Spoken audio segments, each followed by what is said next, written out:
Hello guys, so today I'll be showing you how to create a parallax effect on Webflow like this.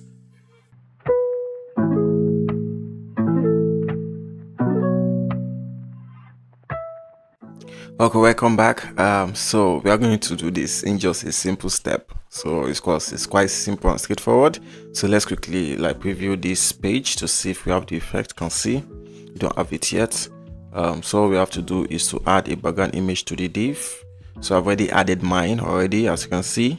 So the only thing I need to do to actually get that effect is to click on fixed, and that's all. We're good to go. So let's preview and see what it looks like. So let me make this full screen so that we can see the effect very well. So let's scroll down. As you can see, now we have the effect. Looks nice and smooth. Okay, so I'll see you in the next video.